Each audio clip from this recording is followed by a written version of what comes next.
What's the meaning of candelabrum?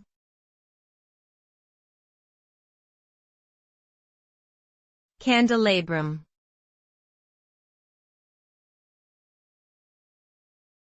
Candelabrum.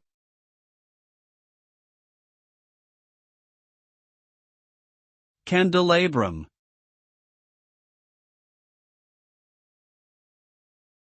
Candelabrum.